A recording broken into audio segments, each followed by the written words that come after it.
Assalamualaikum dan terima kasih kepada Seri, Azman, and friends and students. Thank you very much. I've got my colleagues, ministers here, and I understand ASEAN ambassadors also here, and I think more importantly, students, where I see.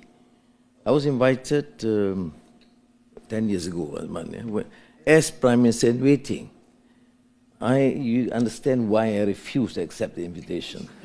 Because I've been in waiting with, I'm one of the longest in waiting prime ministers in the world. So it's always a pleasure to be associated with the London School of Economics. As you know, it is an institution that's educated a great number of esteemed Malaysians. They were more progressive and left when they were here. Most of them have join the system. With the exception probably of Professor Hussain Ali, who happens to be my professor of sociology, who remained left under Lasky till the end. And the rest are all becoming followers of Adam Smith. No, not serious. I mean, but it's quite true. Now, Prof, ladies and gentlemen, the international order today is in a tremendous flux, where an assortment of pressure points, disruptive events, and evolving transboundary challenges are negatively impacting efforts on global governance and multilateral cooperation. Existing rules and norms are being questioned and challenged. Some are unquestionably unjust, blatantly abused by the powerful, and thus are deeply in need of reform towards a more inclusive and just order. Others, however, underpin the very system of peace, prosperity, and cooperation that many of us in the global community hold dear and should be strengthened where necessary, defended where it must, and applied fairly without exception. These changes have had social impacts across our respective countries and communities, leading to the rise of populist politics. Once merely a fringe of discourse, it now occupies the center stage, and the corridors of power from North America to Europe, here in the United Kingdom, in Latin America, and even back home in Asia. To complicate matters, we are sometimes caught in a trap sprung from the alluring and persuasive power of the era of post-truth politics, where anyone today can fabricate content in order to generate news, and where such news may sometimes be taken as true even when it is fake. Welcome to the post-truth era, where lies are not only tolerated but sometimes embraced as the Holy Writ. The question, therefore, is, can democracy really function when such a state of being engenders the state of being, engenders the politics of exclusion, division, dispossession, and hate, which then cross the rhetoric to policies? The world is changing, and many struggle to grasp its implications and their place in the emerging scheme of things.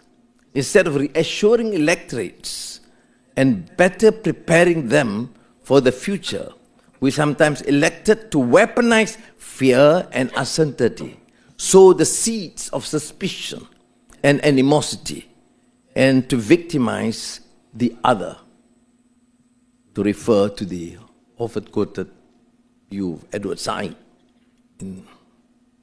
on Orientalism, or for that matter, Martin Kramer. This goes against the very ethos of LSE's Fabian founders,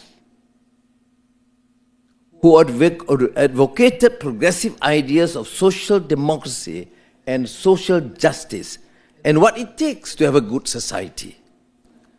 We are then stirred from our own long dogmatic slumber, not by the exhortations of David Hume, on abandoning dogmas, but a timely and I would say more practical reminder of John Rawls's enduring question on what principles of justice should prevail in order to attain to a good society that is a society that is fair and egalitarian.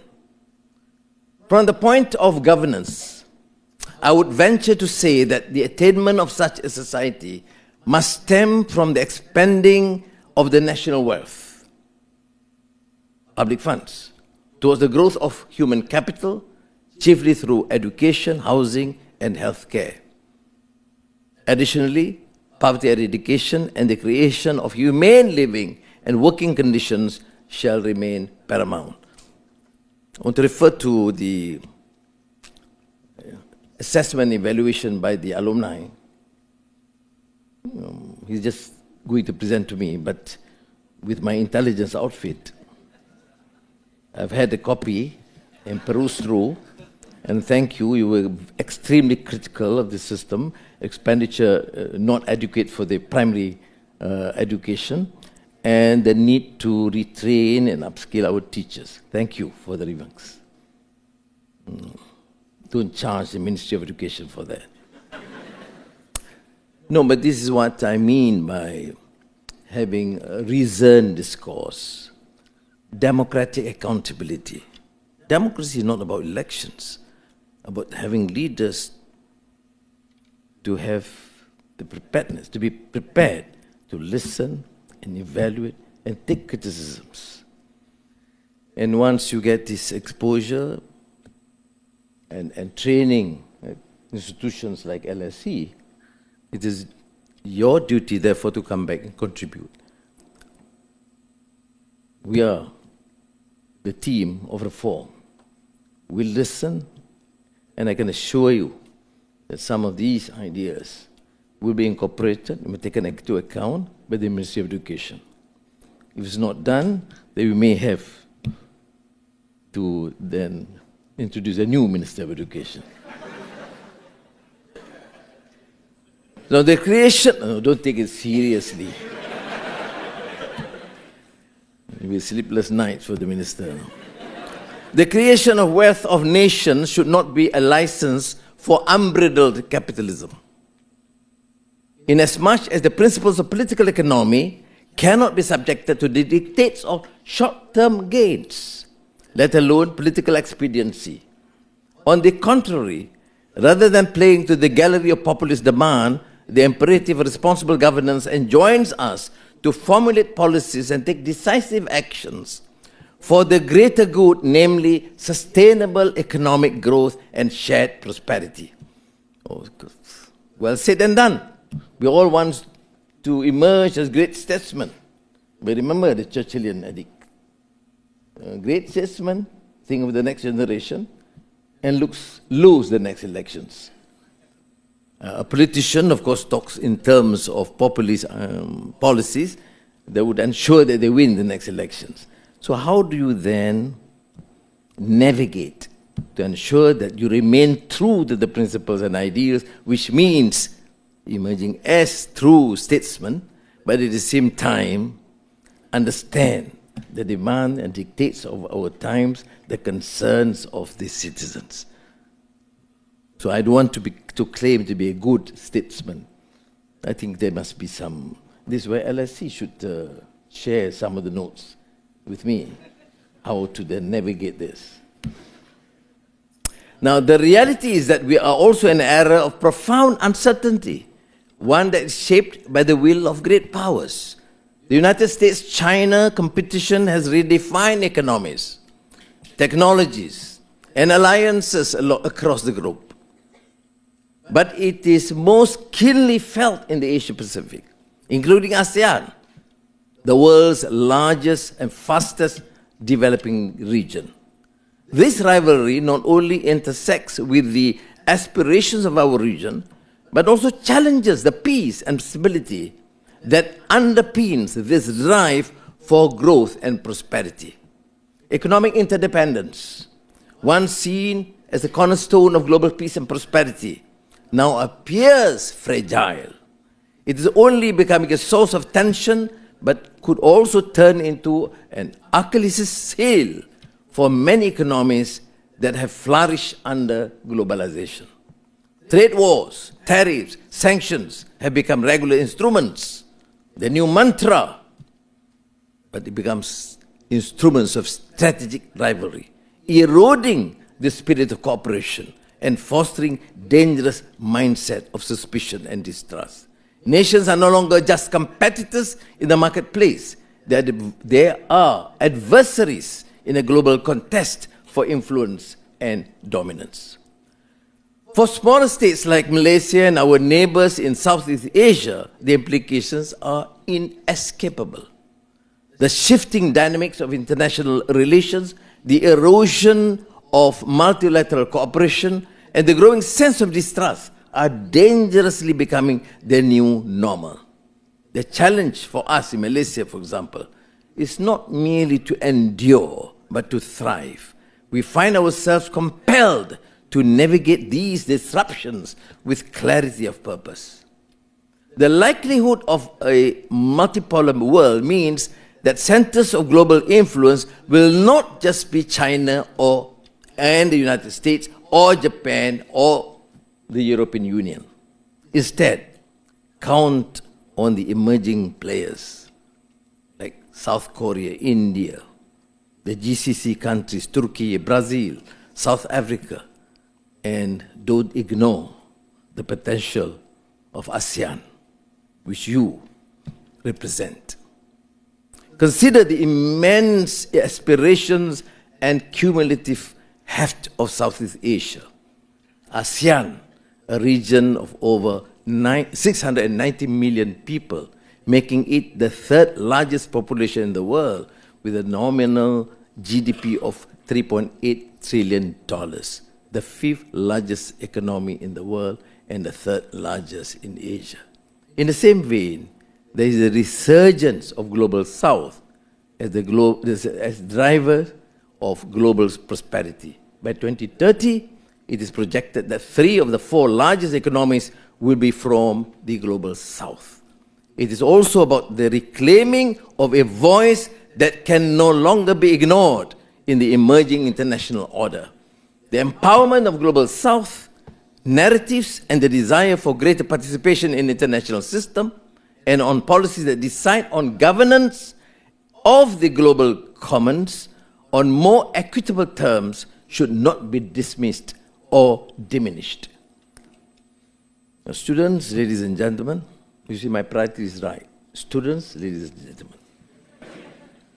Just as the extensive literacy campaigns in the first half of the 20th century transformed the Arab Gulf nations, the legal, economic, cultural, and communal transformations that they have been spearheading these 2 decades is set to breathe a new life into the societies and economies of the GCC.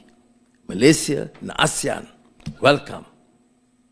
And roots for the continued prosperity of our brethren in the Middle East, Africa, Latin America. These seminal changes, especially in Asia, are unacknowledged by some in the global community. I believe there's a degree of hubris and hypocrisy that seems unwilling to recognize, accommodate, and adapt to these seismic shifts. Another source of resentment is the double standards when defining human rights, rules, and norms. When college and university students the world over stood united in protest against Israel's violent occupation and colonial project of Palestine, some governments responded with harsh reprisals. And these are not dictatorship or autocracies, but supposedly the shining examples of freedom democracy. Take note that LSE is an exception.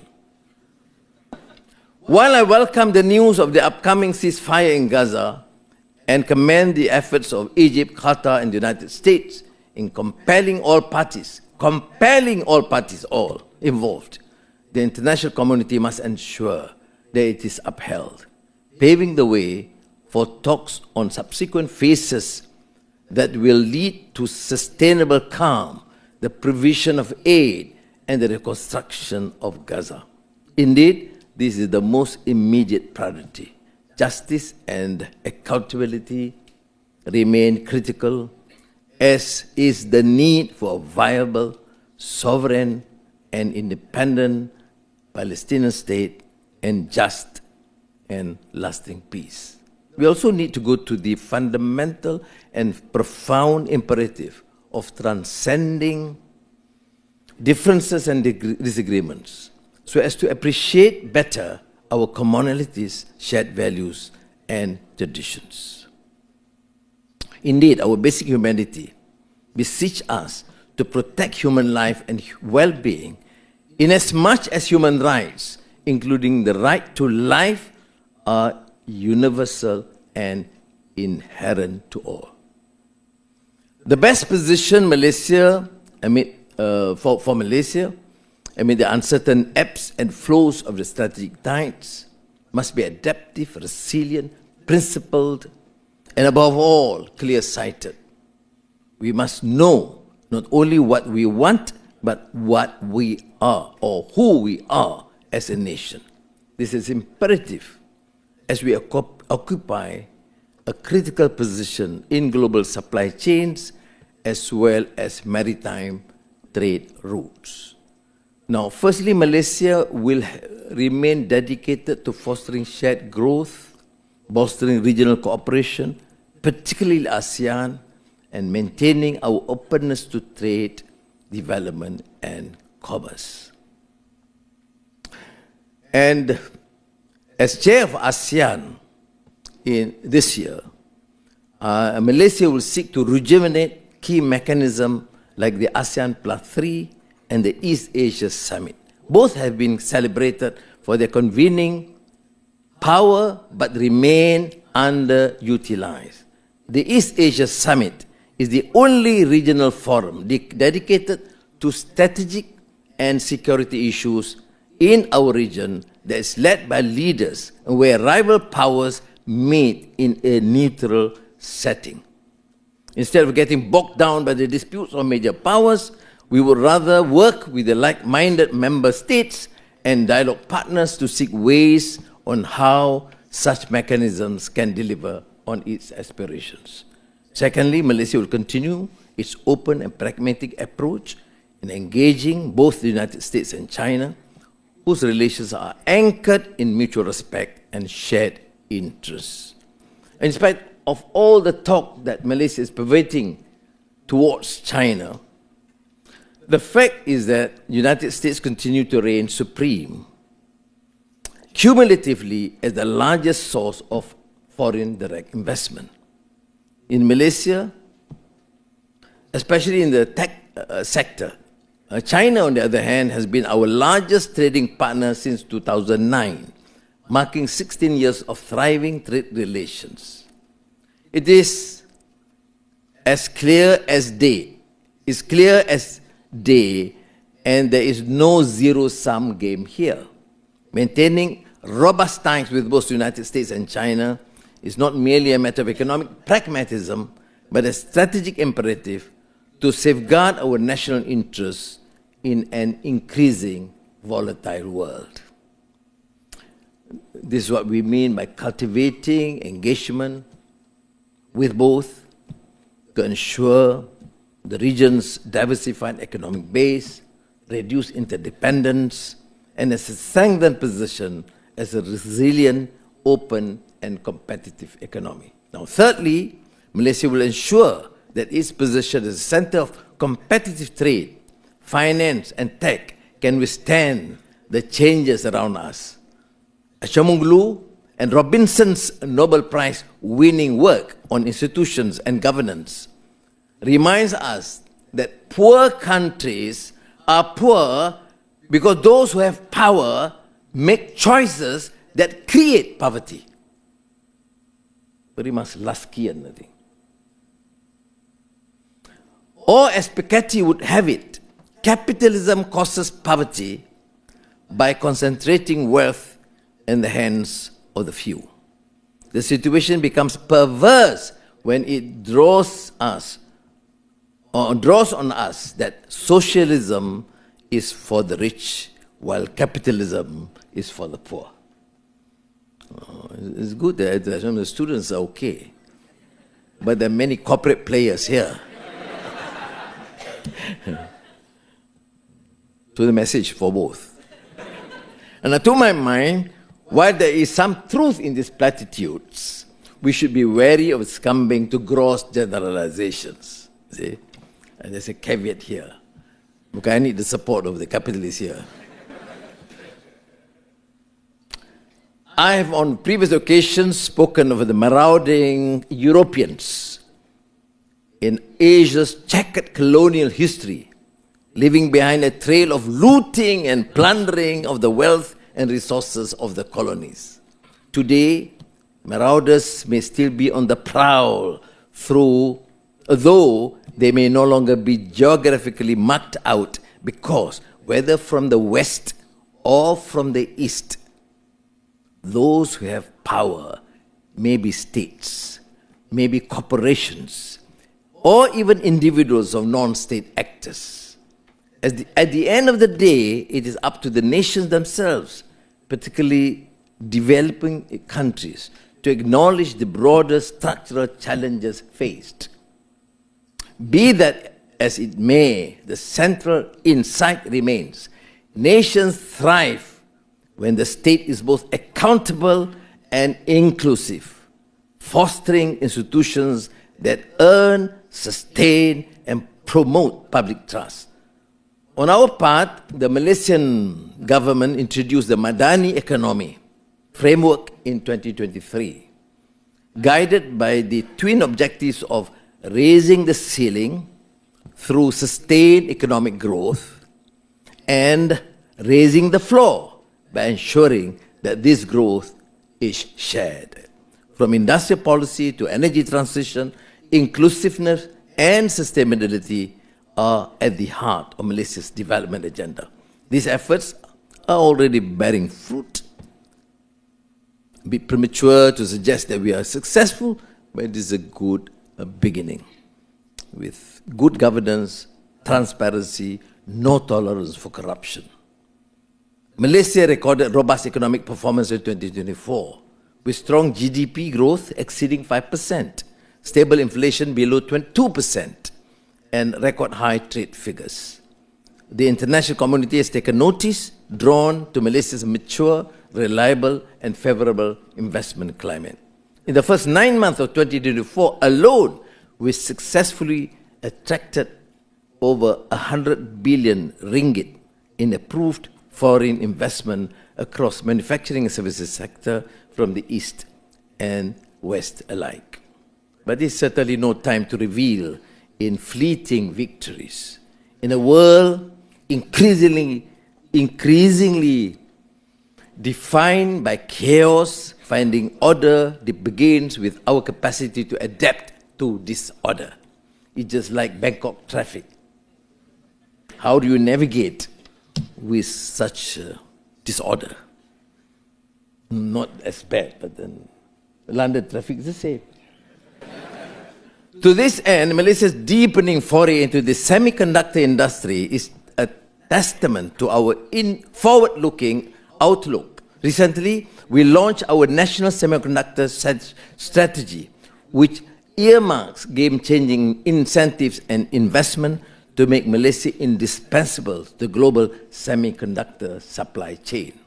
Ultimately, as an international trading nation, the crosswinds of uncertainty call for a renewed resolve to stay adaptive and ambitious without neglecting the paramount pursuit of sustainable, inclusive, and just growth. Malaysia heeds this call as we set our sights on securing the nation's place as a vital nexus of trade and investment, as well as technological investment in an unpredictable world. Now, it is, of course, a forward-looking and holistic paradigm. Precisely because of this, we decided to join BRICS. Now, it is not, as some of the pundits would like to claim, about Malaysia's choosing a side. It is about clear-sighted recognition of the geopolitical and geo-economic changes that are happening around us and expanding our options. So, ladies and gentlemen and fellow students, historical and commercial antecedents. I said fellow students. You were smiling. Why? I remain a student. Coming here to LSE, I have to be a student. I'm not qualified to be a professor. I'm not too sure about that. But anyway, the strong, long-standing bilateral relations between Malaysia and UK is paramount. My meeting with Prime Minister Key, number 10, was significant and meaningful. I did say, don't worry about the first 6 months. I said to him, my 6th month as Prime Minister, after waiting for more than 2.5 decades, was a baptism of fire. Demand from the Malay racist rhetoric, religious extremist parties, demanding there should be change, no tolerance for this liberal crowd and multiracial pluralistic ideas. When we survive, we are able to consolidate and focus with clarity of policies. So our collaboration with the UK is not a political statement. I'm talking about historical antecedents. From the early days of independence, and as Malaysia developed as a nation, was not without its speed bumps. However, there is no road not taken, because as Malaysia continues to chart a clear and confident course, the road that stretches out ahead for the two countries promises to be far less winding and less bumpy. I hope that we continue to build the foundation, allowing neither external forces nor the inevitable differences of views to pull us away from the larger goal drawn from our bedrock of commonalities, a peaceful, stable, and prosperous global order built on the edifice of multilateral cooperation and equity. Terima kasih.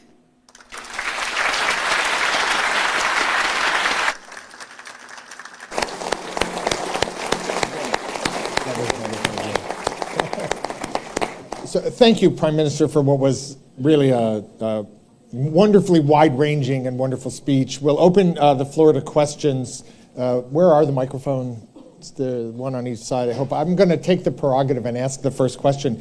So it was a wonderful speech. In the first half in particular, you sketch out a world in which, on the one hand, there's increasing chaos and loss of faith in the institutions that have enabled global cooperation, and on the other hand, a greater need for that cooperation. So I am curious, by the way, if you choose when you're done being Prime Minister and you do want to come be a professor here, give me a call.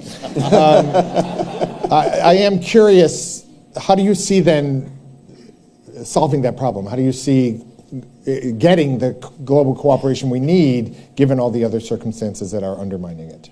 Thank you. Through the tradition of LSE, the guests have to pour his own drink. Wait, I poured it. How do you see that? Now, it's a difficult question. I think, is your... Is it on? All right. Okay. What is this for? Now it's on. Now, It's on. Malaysia is, of course, a small player. That's why we've taken a position, first to recognize. We cannot be in a state of denial. There are tensions, turbulence. We engage. We have excellent relations. ASEAN, the most peaceful in the region, the fastest growing economy. Now, together is 700 million people, a stronger economy. We engage, traditionally very much so with the West, with the United States, but now, with close proximity to China, and the economic juggernaut they have turned to be, we continue to engage with them very strongly. At the same time, maintain. It's a very tough position to navigate between these two countries, but we are adamant to ensure that there is centrality in terms of policies. We are a democracy, and democracy demands democratic accountability in policies that we introduce, but the fundamentals is the economy. Larry, it is problematic, yes. There's no certainty, but my belief is that we continue to engage, and we engage aggressively, not just as a country, but as a region. And the strength of ASEAN is that although there's minor differences, we are compact as a group. And that, therefore, I think we would be able, I'm more optimistic. I think we are able to navigate effectively. Thus far, we have been rather successful. People tend to be a bit more concerned or cautious about what is post-Trump, or when Trump assumes the presidency. But I think que sera, what will be, but what is important is to continue to engage and to focus on economic fundamentals, and I don't think we have a choice. But I am rather optimistic because finally countries decide, yes, based on their own particular national interests, but at the same time their own survival. And now with the globalized economy, trading, interdependence, I think finally sanity must prevail. So over here, although I don't know where we'll do our best to get the microphone to you. Do you see over there, the woman in the third row?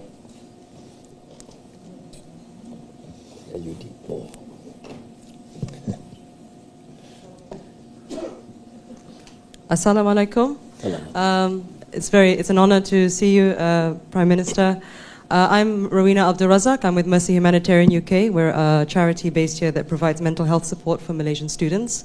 But my question is actually about the uncertainties that face the Islamic world. There's a lot of rivalries, especially between the Sunni and Shiite countries, exemplified by the Saudi-Iranian rivalry. And I was wondering how Malaysia can navigate these uncertainties and rivalries within the global ummah. Thank you.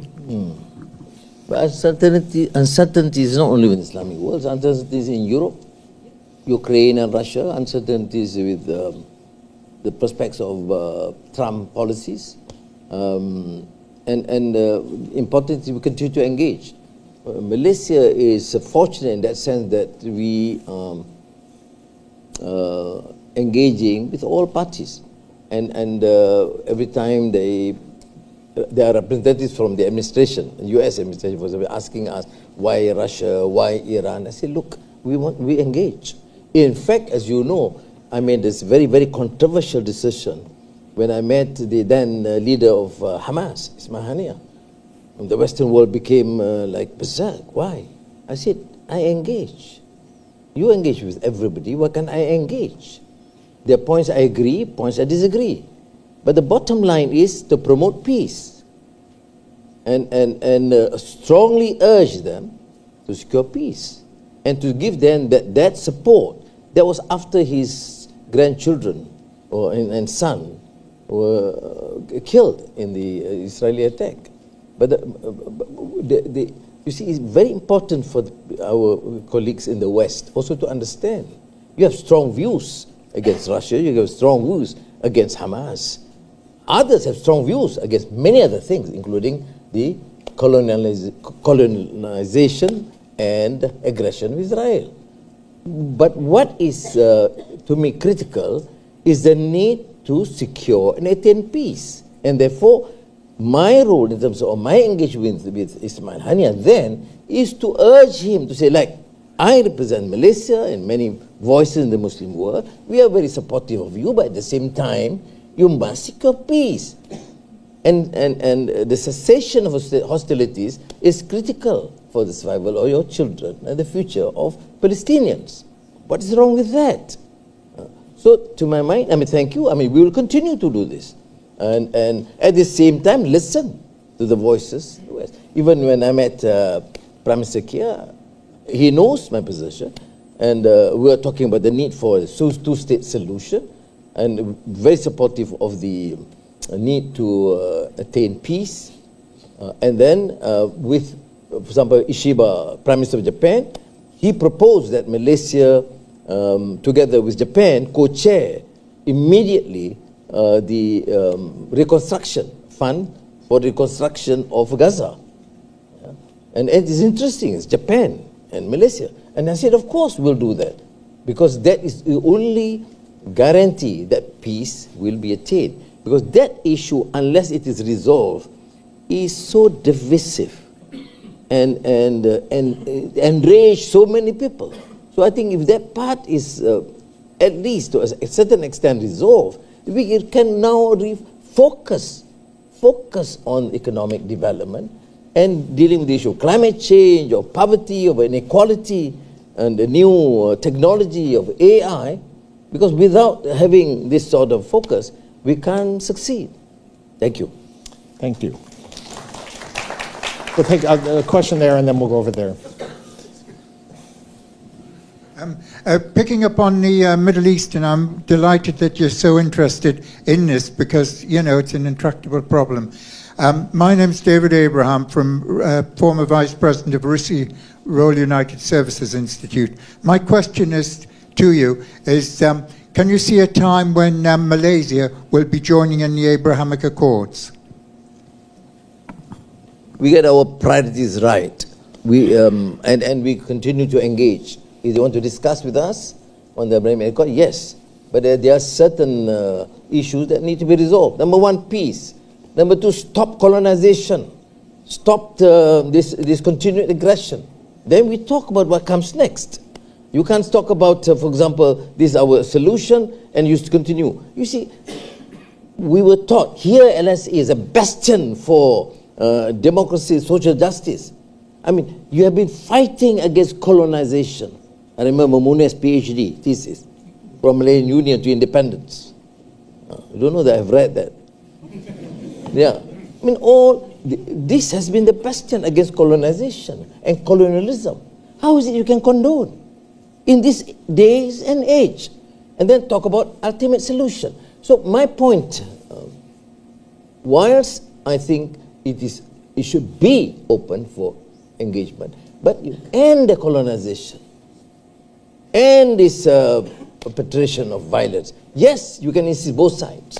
It's not one side, but then the gross atrocities in Gaza. I mean, you see that every day. That's why in my remarks this is strong. Where is our humanity? Why this talk about human rights and democracy? With all this sophisticated learning and education about humanitarian values and democracy, and why is it we do condone this? I mean, that's my point. I think resolve that first, because that's causing so much anger to many people, seeing children and women and houses being destroyed. I grew up post Second World War, and I thought, that's the end. No one should ever tolerate. Then Rwanda, that's the end. No more after this. Then Bosnia, that's the end. With all the power, technological powers that we have, what is wrong? So I think that is a deficit in terms of humanity, in terms of the sense of justice. And I think I would start at that, you know.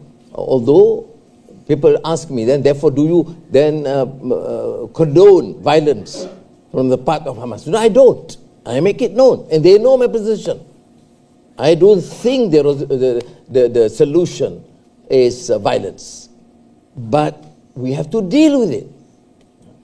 When your house, your property, and is being plundered on a daily basis, and you preach them about no violence, it's going to be very difficult. I come from a region and countries has been colonized. You don't preach to the nationalist leaders about non-violence. Very difficult. Gandhi was an exception. Thank you.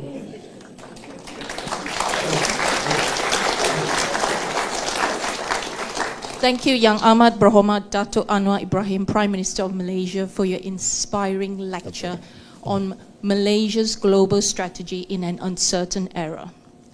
My name is Dr. Irene Cheng, a partner of Echo 8 Global Investment Group. We help countries achieve net zero faster using cutting-edge technologies. One of the many projects that we are doing, the most exciting one, is a system that clears all the rubbish and converts landfills to materials and byproducts that can be traded to boost the economy. What would be your suggestion for me to be able to bring this technology to Malaysia, to other ASEAN countries, to improve sustainability and global climate change? Thank you. The Meaty Minister is here, Maida is here. And you should, no, seriously, you should engage with them immediately, and we give a priority to this. But does the rubbish include some rotten politicians?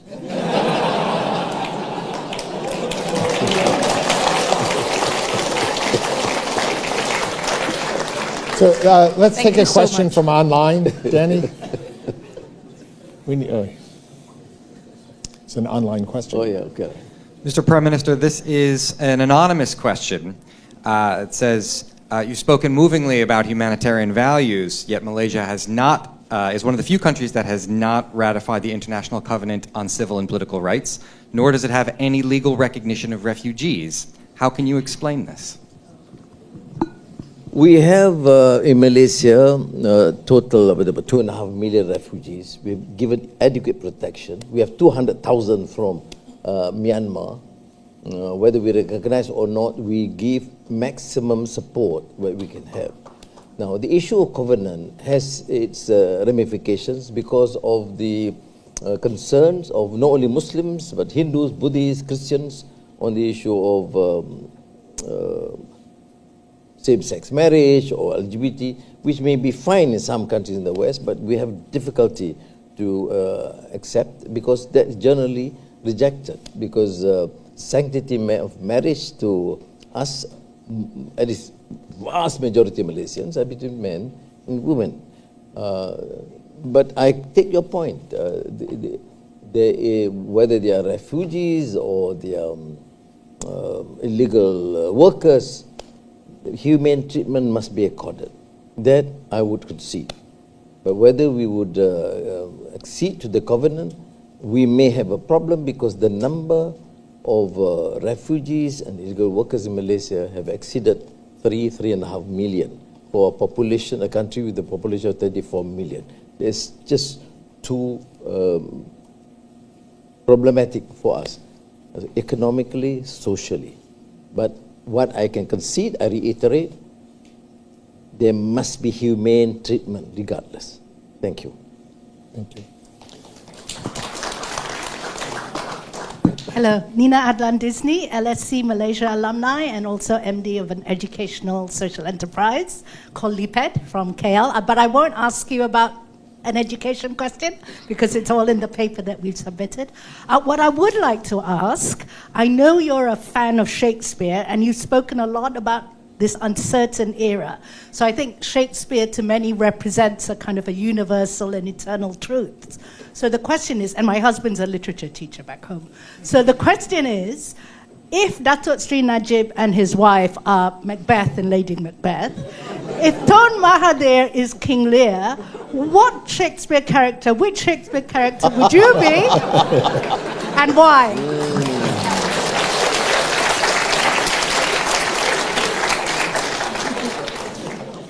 Not counting Romeo. Yeah, no.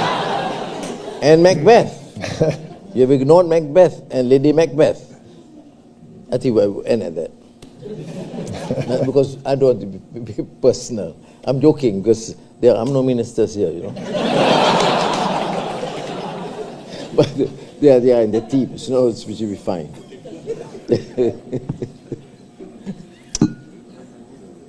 We've got a lot of hands up there and very few down here, but that's totally fine. Let's go to the gentleman with his, who seemed very anxious. Thank you very much. I'm Robert Yates. I'm a visiting professor in practice here at the LSE. Honourable Prime Minister, I've seen from recent speeches that you're very concerned about rampant insurance premium hikes in the health sector and the private sector escalation of costs. I was just wondering, are you considering implementing universal health reforms, maybe in the run-up to the next election? Not only would this be a sort of a great investment in future generations, but as countries like the UK and Japan and Thailand have shown, that this is an investment in future generations that doesn't lose elections, it actually wins elections. So is this something you might consider in the run-up to the next elections?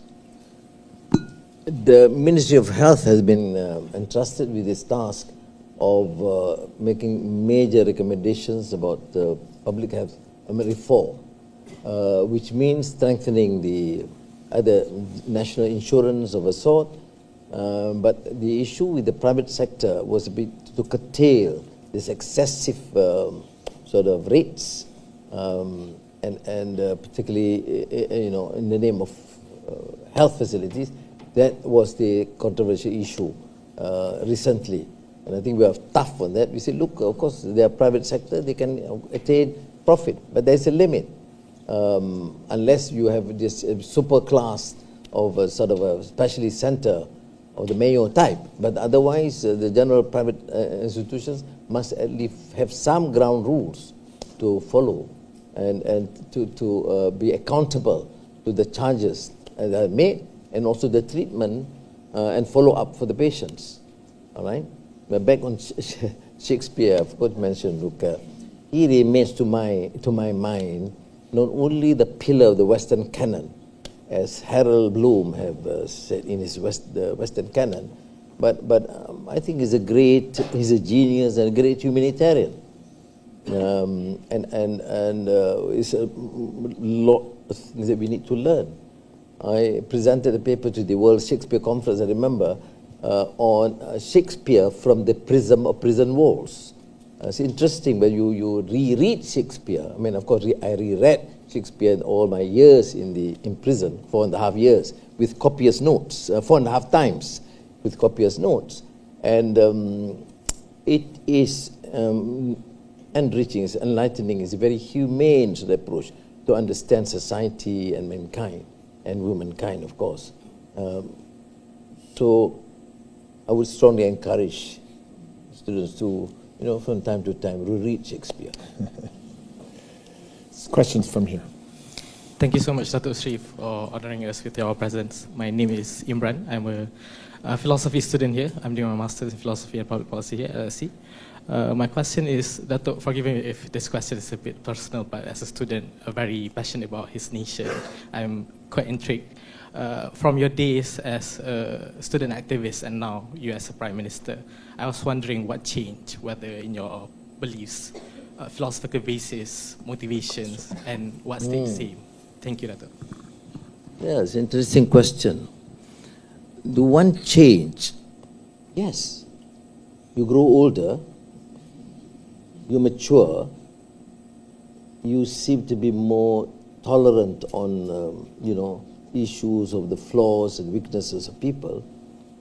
But there are some fundamental views that have not changed. I believe in freedom. I believe that in good governance. I understand through philosophy and history that countries can emerge great, to become great, or be destroyed. From the Khaldunian theory to Toynbee, the cycle is true, which means good governance must be central. So those things have not changed. And then there's one part.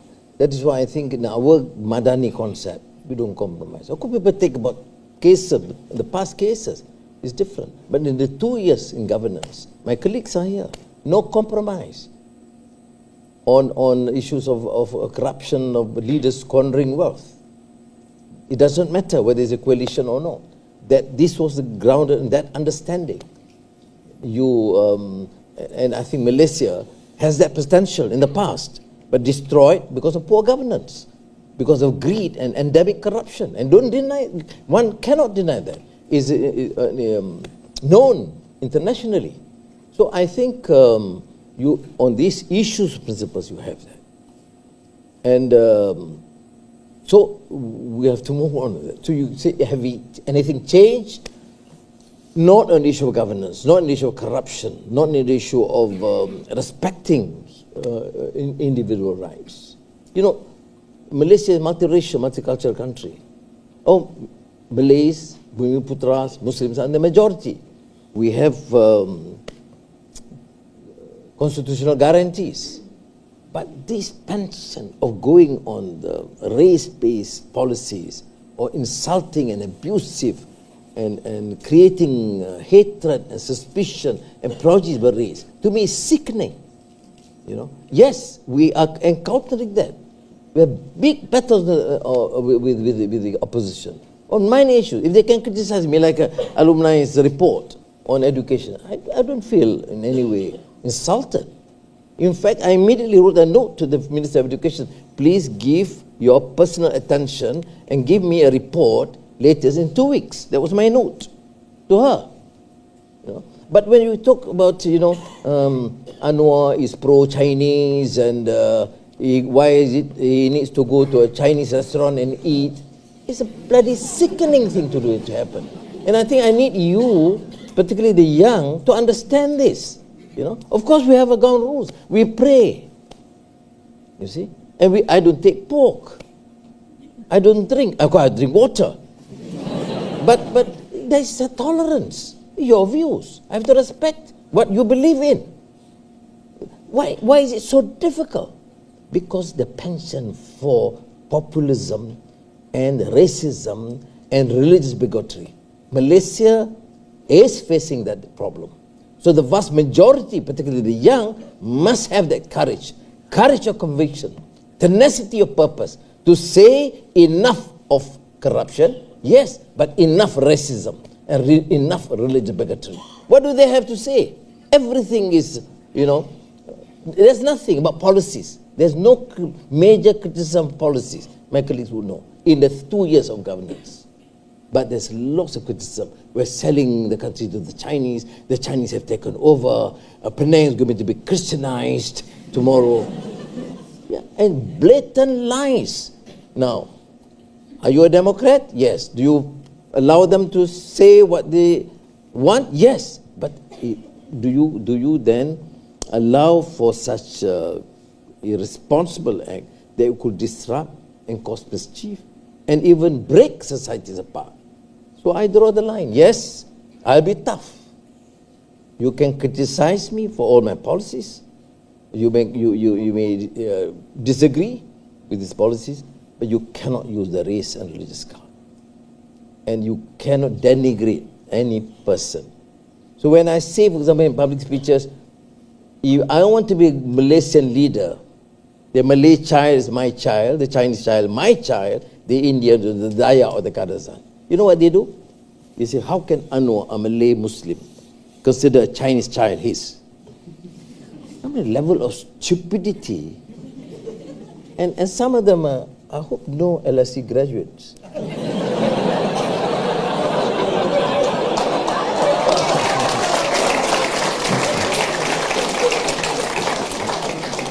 We share that hope.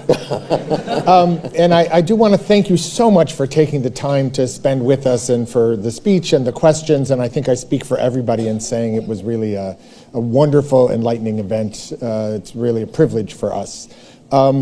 Unfortunately, the Prime Minister has a very busy schedule, so we have to bring things to a close. What I would ask the audience to do is just to stay seated for a moment while he leaves for security purposes. And again, thank you again very much. Before, just to take this opportunity on behalf of my colleagues, to thank you, Prof. Larry, for the opportunity given, and for you students and professors who are kind enough to be here, to be so supportive.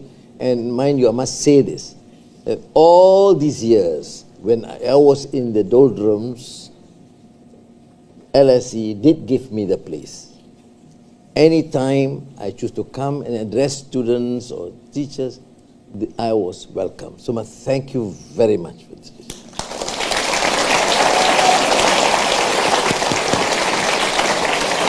Thank you so much.